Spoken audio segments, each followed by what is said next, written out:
Halo Sobat Netizen, di kesempatan video kali ini kita akan update lagi informasi seputar Rohingya. Jadi di segmen video kali ini kita akan melihat beberapa cuplikan video, mulai dari Bapak Mahfud MD yang akan menjelaskan soal bantuan buat orang-orang Rohingya, apakah memakan uang dari pemerintah ya, apakah ada anggaran dari pemerintah yang diberikan untuk orang Rohingya atau tidak. Kemudian seperti apa reaksi dari Bapak Mahfud MD ketika mengetahui adanya orang Rohingya yang selama puluhan tahun di Indonesia sampai berkeluarga. Apakah di sini Mahfud MD mengetahuinya atau tidak? Kemudian ada juga dari aktivis yang membalas statement dari Bapak Mahfud MD soal ungkit-ungkit bencana tsunami ataupun bantuan bencana tsunami dari beberapa negara.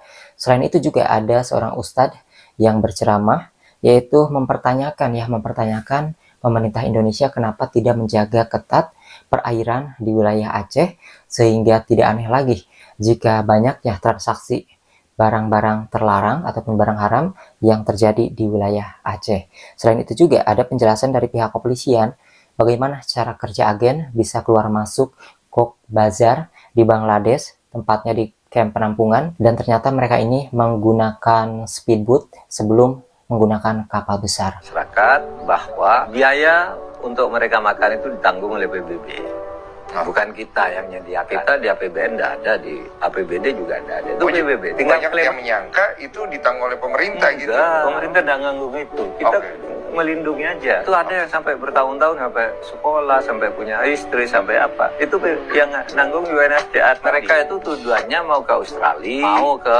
Malaysia dan negara. Jadi di sini Bapak Mahfud MD tahu ya, ada orang-orang Rohingya yang sudah puluhan tahun di Indonesia.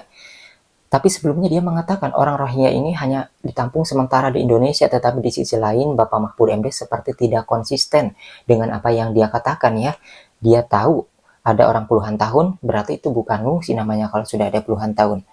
Dan di sini juga mengenai bantuan-bantuan buat orang Rohingya itu katanya dari UNHCR, IOM ataupun dari PBB, tetapi pada kenyataannya PMI kemarin juga ngasih bantuan, masyarakat setempat juga ngasih bantuan, dan itu tentunya tidak seperti apa yang dikatakan Bapak Mahfud MD ya.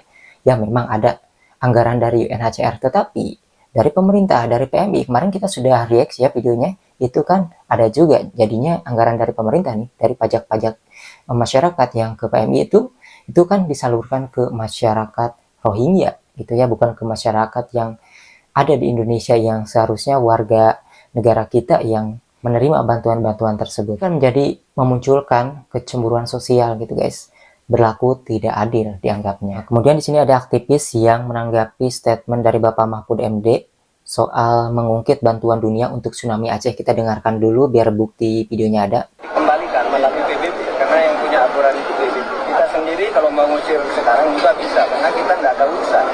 Tetapi ini kan urusan kemanusiaan. Aceh dulu ketika terserang tsunami, berbagai dunia manusia dari berbagai penjuru dunia datang menolong. Masa sekarang tolong bahwa jangan rugikan masyarakat Aceh gitu.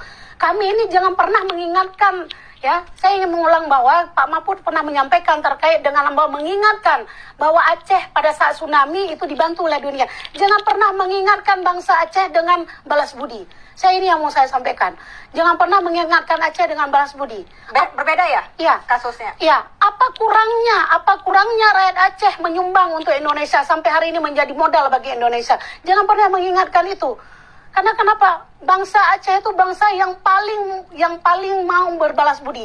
Bangsa Aceh itu bangsa yang paling mengingat budi orang lain gitu. Penjelasan dari aktivis videonya ini memang panjang, tetapi kita tidak bisa mereact banyak durasi panjang gitu guys.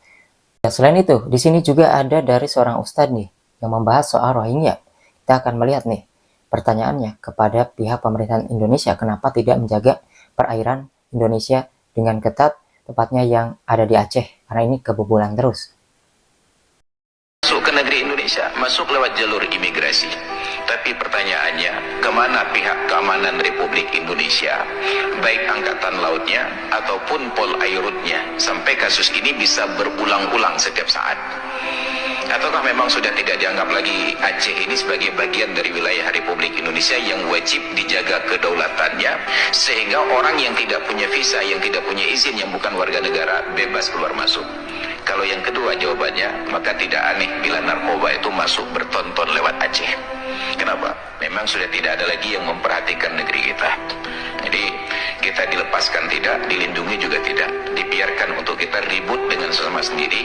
Maka kita baca di media sosial, kita baca di jaringan-jaringan tersebut, betapa anak negeri konflik dengan sama sendiri, sibuk berdebat terima atau tidak terima Rohingya.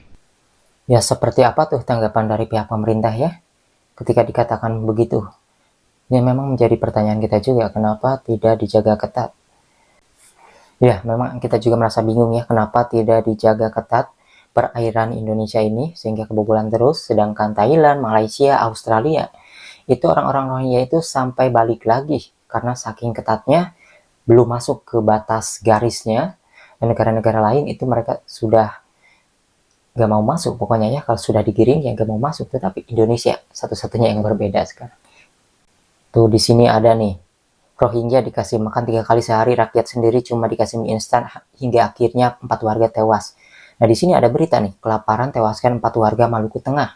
Sini tuh bantuannya mie kan, bantuannya mie kayak gini guys. Jadi nggak ada tuh daging-daging kayak orang-orang Rohingya sampai berkuah merah kayak gitu. Ya, kayak gitu ya bantuannya ya, tidak seroyal Rohingya.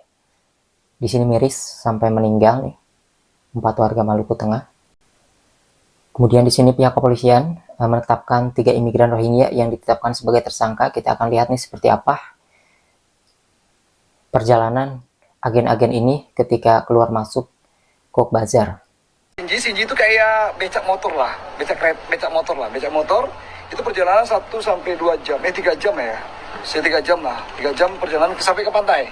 Dari pantai mereka menggunakan boat kecil untuk menuju pesawat, itu perjalanan sekitar 1 sampai 2 jam. Boat besar kalau nggak salah saya ya, dari boat besar itu baru mereka berlayar. Ya jadi seperti itu ya penjelasan dari pihak kepolisian, seperti apa cara mereka itu masuk ternyata menggunakan speedboat. Dan yang masih kita cari informasinya di sini adalah kapal dari Rohingya ini, apakah benar-benar kapal tersebut itu dari Bangladesh langsung ke wilayah Indonesia atau memang ada perpindahan kapal, sebenarnya menggunakan kapal bagus dipindahkan ke kapal jelek kayak gitu ya. Nah inilah yang masih kita cari informasinya. Oke, nanti kita akan bahas lagi ya.